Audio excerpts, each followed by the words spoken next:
Уште еднаш, почитувани колеги, почитувана македонска јавност, на вредата која што ја упатува кон македонските граѓани оваа ненародна власт, денеска во ликот и делото на вице-премиерот за евроинтеграции, господинот Димитров, говори за капацитетот и за националната сигурност на сите нас. Ние како опозиција, но и како граѓани, како македонски народ пред се и над се, имаме право да се слушне нашиот глас.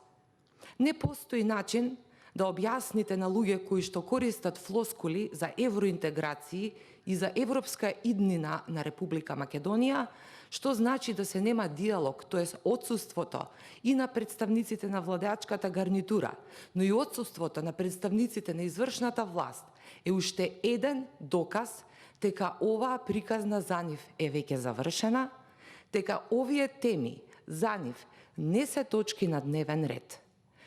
Зошто побарав да добијам процедурално збор, председателя?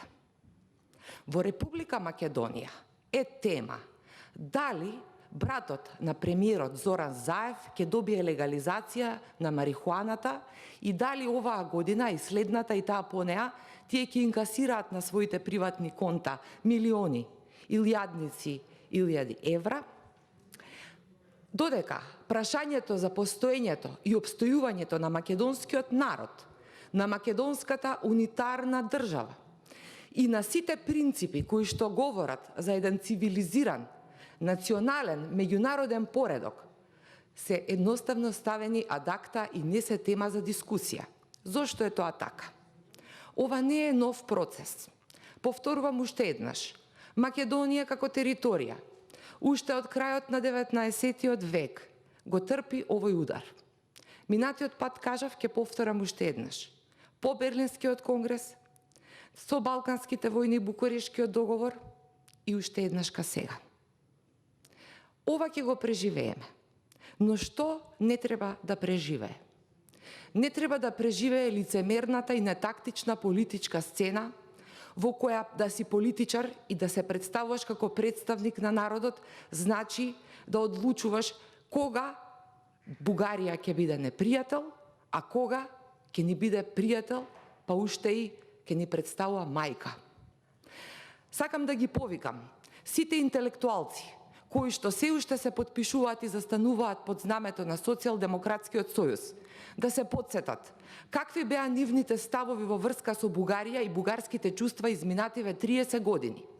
Колку академски кариери уништивте, колеги, бидејќи некои ви мирисаа на Бугарија. Колку трудови имате ставено адакта или ги имате фалсификувано, само за да докажете колку сте наклонети кон Белград, тоест кон Брисел. Дали сметате дека на овој начин треба сега лицемерно да молчите и да го поддржувате Зоран Заев и неговата болумента, само со цел да си ги продолжите вашите лични амбиции или можеби да продолжите со некој проект или со некои идни амбасадорски други функции.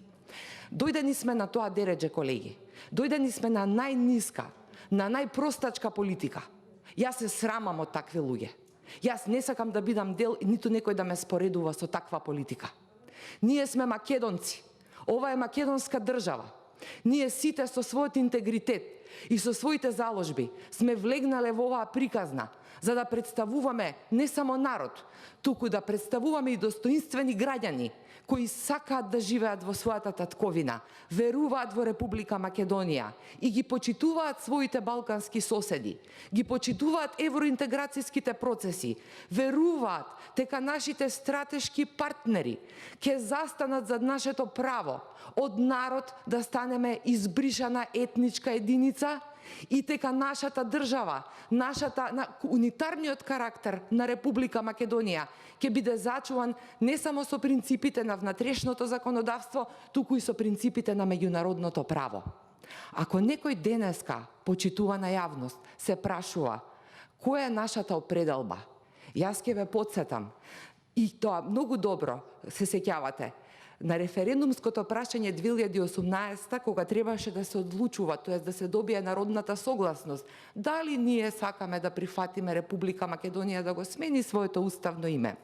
Покрај тоа, како и во 91-ва имавме придружна реченица која што алудираше на евро и НАТО интеграциите, кои што индиректно поставија еден блок кој што може би 100, 200, 300 илјади луѓе ги натераа да излезат и да се искажат во однос на тоа прашање. Но дали денеска евроинтеграциите и помагаат на Република Македонија? Дали ние сакаме да влеземе во Европа како безимени, како обезличени? Дали воопшто е важно дали ќе бидеме во Европа? Дали воопшто вреди да се расправа за овие прашања и да се нема на општ национален консензус?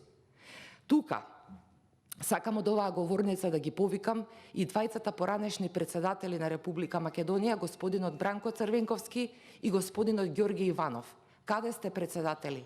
Зошто молчите по ова прашање? Зашто ве плаќа македонскиот народ? Зашто ги добивате вашите месечни надомести? Зашто треба вие да представувате и зашто ги имате овие привилегии, ако не за да се искажете и да застанете зад браникот на македонското национално достоинство? Ги повекувам и сите поранешни премиери на Република Македонија. Каде сте, господа? Каде е вашето достоинство? Зашто ви е животот ако се вртите како црви и ако дозволувате секој да ве гази? Зарем ќе дозволиме Македонија за 2, 3, 5 години да биде територија во која што повторно ќе бегаме и како глувци ќе се прикриваме кон една, кон друга или кон трета страна?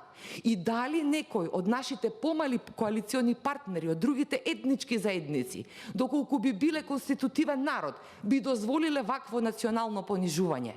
Зарем мислите дека не е доста? Зарем мислите дека не треба да ви се уклучи совеста?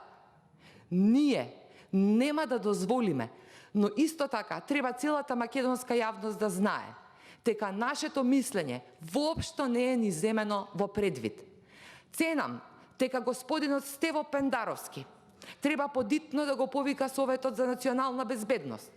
Треба подитно да се седне и да се направи стратегија за сите клучни прашања кои што се однесуваат на иднината на Република Македонија. Ова не е шизофрена логика на опозицијата.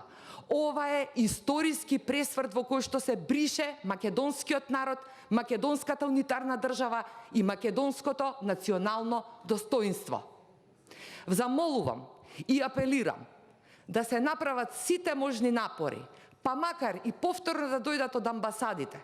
Почитувани екселенции, гласот на Македонија ве повикува за помош. Македонскиот народ и нашите деца ве молат, ве преколнуваат, не бришете. Имаме право да и обстоиме. Никому не сме направиле зло. Све допуштивме само за да можеме да бидеме дел од европското семејство. Дозволивме и премногу и оно што не се дозволува. И бараме помош од сите вас сега, бидејќи ако продолжи ова вака и ако дозволиме Зоран Заев со Бојко Борисов да ни ја сварат чорбата до вторник, тогаш ќе биде доцна. Ви благодарам. Благодарам.